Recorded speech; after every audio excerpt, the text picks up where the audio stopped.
friends. Happy Sunday. Hope you guys are enjoying this day. I'm in the kitchen today. I'm going to make some gravy. So I'm going to wait for a few of you to join our video so I know we're online and working. Grab a couple things.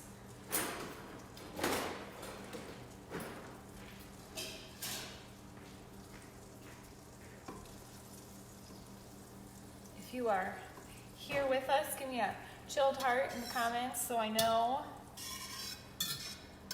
we've got some people here. Okay, looks like we've got a couple of you. So let's get started. So earlier this week, I sent out an email sharing with you all. Let's keep this off the heat so my butter doesn't start to burn. Sharing with you all a recipe for making gravy without the drippings. If you are like my family, the easiest and most flavorful way to make a turkey is by smoking it. So my brother-in-law is in charge of that every year, and in doing so, we end up with no drippings for gravy. And my mom has asked me for several years, you just need to make that really good gravy. Well, really good gravy comes from drippings. So I've tried to sear some meat in the pan to be able to pull up some of those brown bits on the bottom. I've tried other different recipes, and this is actually the best one I found. So if you are not on my email list and you want in on some of these quick recipes and tips, then you can head to my website. There's a part at the bottom that says subscribe, so just put your email in there and you'll start getting some of these updates.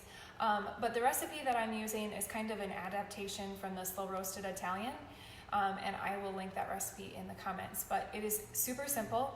The only ingredients that you need are butter, salt, some spices. We do use white wine in this recipe, and then turkey stock. So you could use chicken stock too, but we're being festive, and so we're using turkey stock. So I went ahead and I melted some butter here to get it started, and then I'm going to add some herbs to this. So let's see, I need 2 teaspoons of rosemary, okay, so for this one you're going to use 2 teaspoons of rosemary, and I'm going to put that right into my butter, because when you add seasonings to fat and kind of heat it up, it's almost like you're frying it, you kind of wake those seasonings up. So it's better than adding it at the end, when you'll still get some of the flavor, but it won't be as intense as if you add it at the beginning. So we'll get our sage in there, and then we'll add thyme. And all of these that I'm using are the crushed kind, not the powder. So this one is just called regular thyme. This is rubbed sage and not a powder, and then this is crushed rosemary. So again, like these will probably pull out more flavor than if you just use the powder. And make sure you're using fresh herbs, or I should say fresh dried herbs. If they are expired, get rid of them. They're not very expensive, so just get new ones, because over time they lose their flavor and they won't be good. So we've added that, and then we're also going to add, let's see, we're going to start with a teaspoon of sea salt. And you can add more salt to taste at the end, but we're going to start there. So get those herbs kind of cooking, and then the next step is going to be to add a 1/2 cup of flour. And this is going to make a roux. Roux are kind of the base for a lot of different sauces, and they're a great way to thicken this. And if you want gluten-free, you can absolutely use gluten-free flour.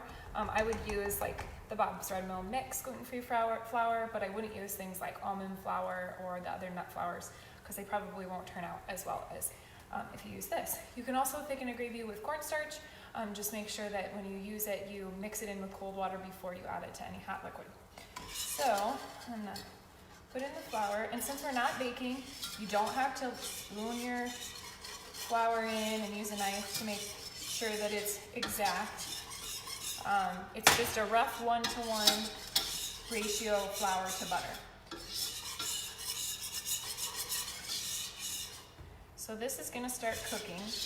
And the key, I find, is you want to brown the roux.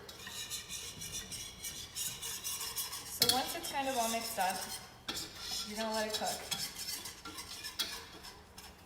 And you can leave it alone for a little bit, maybe a minute or two, but you wanna make sure that you keep coming back to whisk it, because otherwise the switch from it being browned roux to burnt roux happens really fast. So you wanna make sure that you're keeping an eye on it. All right, while this is kind of getting started, I'm gonna open our bottle of white wine, get that measured. I've always heard that you should use fancy wine.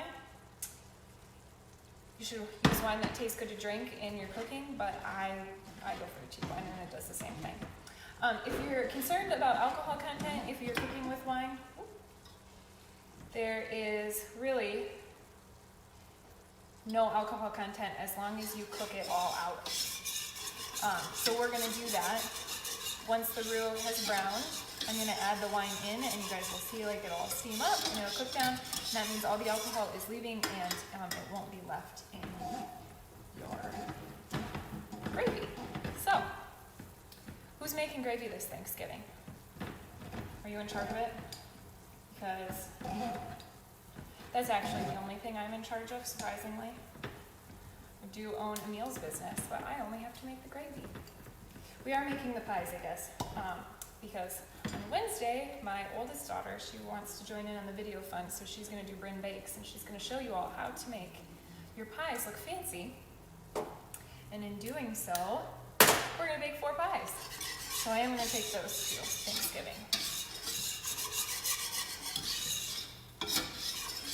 Alright, it's starting to darken just a little bit, so we're not quite there.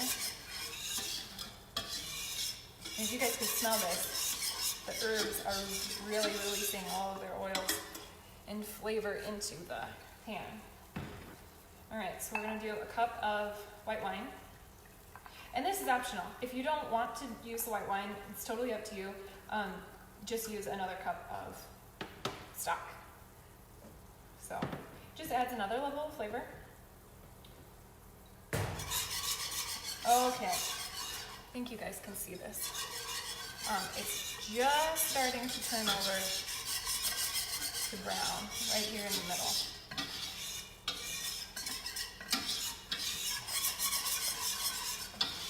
So once that happens,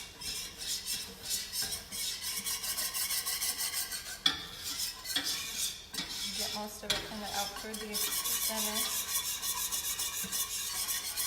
And we're going to slowly add in our white wine. Keyword is slowly.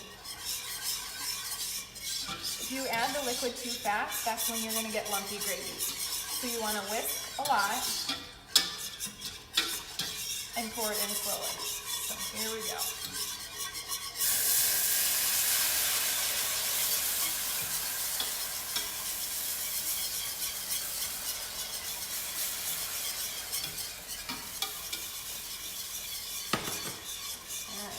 Turn the heat down so then we get to a simmer.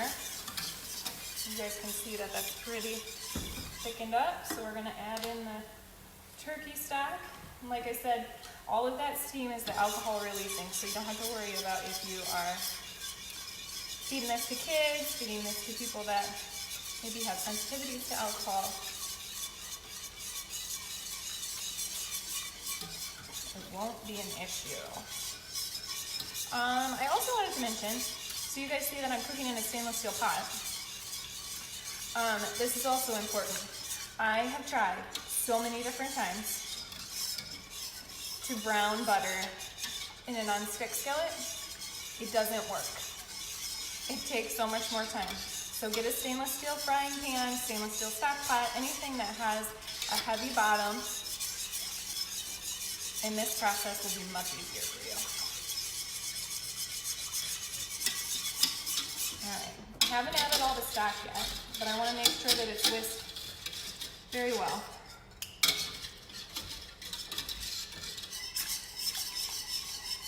I'm going to turn up the heat just a little so we start to bubble.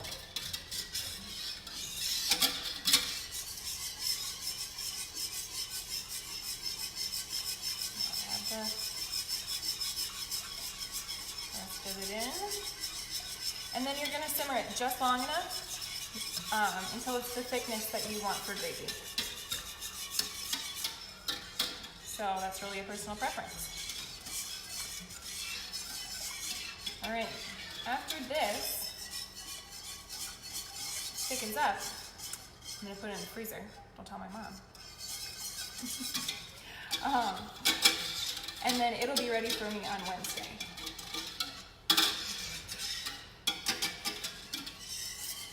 All right. So if you guys have any questions about how to make gravy, go ahead and leave them in the comments. Let's see, what else was I gonna tell you?